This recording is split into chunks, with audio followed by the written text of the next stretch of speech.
Pada kesempatan kali ini, kita akan belajar tentang masa kelemahan sampai runtuhnya Bani Umayyah Damaskus. Poin yang pertama yang akan dibahas adalah faktor penyebab mundurnya Bani Umayyah Damaskus 1. Di sini terdapat dua faktor, yaitu faktor internal dan faktor eksternal. Yang termasuk faktor internal atau bisa dikatakan faktor dari dalam adalah penggunaan sistem monarki dalam pemerintahan. Pada saat peralihan kepemimpinan, putra mahkota yang diangkat menjadi khalifah, pengganti khalifah sebelumnya masih kecil dan kurang profesional, sehingga mereka mudah dikendalikan oleh para pembesar istana seperti menteri, pengawal, dan lain sebagainya. Yang kedua adalah perilaku amoral dari para khalifah. Para khalifah Bani Umayyah I ini tidak memiliki moral, sehingga mereka melakukan berbagai perilaku yang buruk. Yang kedua adalah faktor eksternal, atau bisa dikatakan faktor dari dalam. Yang termasuk faktor eksternal adalah munculnya kekuatan Bani Abbasiyah. Para ahli sejarah menyatakan bahwa pada saat itu terjadinya persaingan politik terhadap Bani Umayyah I, yang saat itu juga telah menurun hampir di seluruh wilayah kekuasaannya. Selain itu juga terjadinya serang-menyerang antara Bani Umayyah dan kekuatan baru Abbasiyah. Yang kedua adalah perkembangan kekuasaan lain di luar Abbasiyah, seperti kerajaan Nasrani di Eropa dan kekuasaan Persia serta Bizantium di wilayah timur, itu menjadi kekuatan di luar Abbasiyah yang menantang kekuasaan Bani Umayyah I. Poin selanjutnya adalah faktor pemicu munculnya pemberontakan. Pemberontakan yang terjadi pada masa pemerintah yang sah merupakan hal yang biasa dan sering terjadi pada masa Islam klasik. Yang menjadi penyebab pemberontakan pada masa Bani Umayyah adalah 1. Perebutan kekuasaan menjadi faktor yang dominan. Hal ini bisa terjadi karena putra mahkota lebih dari satu pada satu periode, sehingga sering terjadi rebutan siapakah yang akan lebih dahulu menjadi khalifah pengganti khalifah sebelumnya. Yang kedua adalah adanya rasa dendam.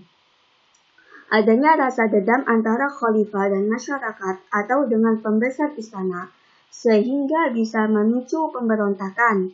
Contohnya, dalam kasus Muawiyah dengan Ali.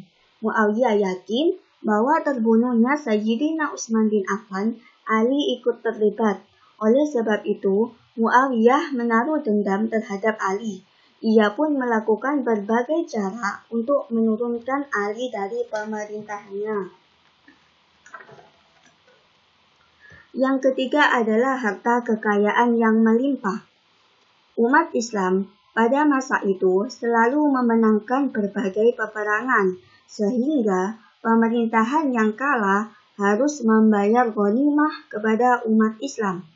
Karena di Baitul Mal tersimpan banyak harta, maka sering menjadi rebutan bagi umat Islam untuk berkuasa. Poin selanjutnya adalah kelebihan dan kekurangan Bani Umayyah I. Kekurangan Bani Umayyah I adalah pemakaian sistem peralihan kekuasaan monarki yang dapat menyebabkan putra mahkota yang masih kecil dan tidak profesional menjadi khalifah. Yang kedua adalah banyak wilayah baru yang ditaklukkan, tetapi tidak dibina secara intensif. Yang ketiga adalah banyaknya kasus penyelewengan di istana yang tidak ditindak tegas oleh pemerintahan, seperti korupsi dan nepotisme. Adapun kelebihan Bani Umayyah adalah yang pertama, sikap berani dan tegas dari beberapa khalifah seperti Muawiyah, Marwan bin Abdul Aziz, Abdul Malik, dan Walid bin Abdul Malik. Yang kedua adalah sikap adil, jujur, dan religius dari Khalifah Umar bin Abdul Aziz. Yang ketiga adalah sikap berani berperang dari kaum muslimin.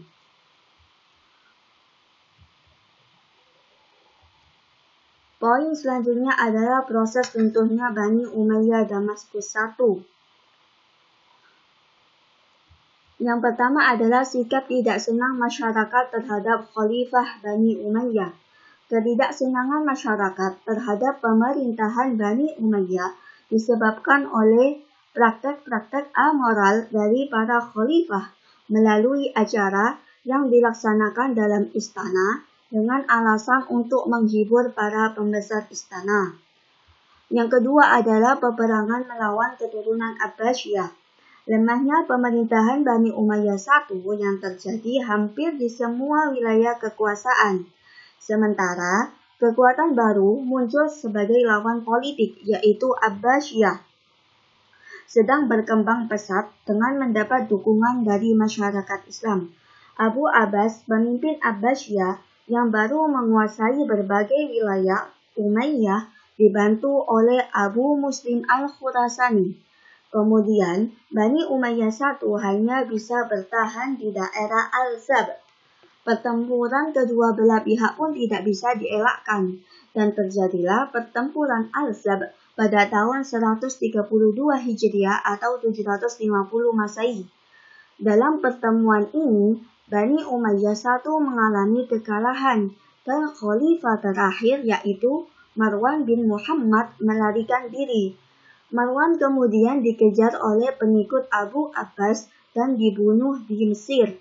Kekalahan inilah yang sekaligus mengakhiri masa pemerintahan Bani Umayyah I dan sekaligus pemberitahuan resmi akan berdirinya kekuasaan baru yaitu Bani Abbasiyah.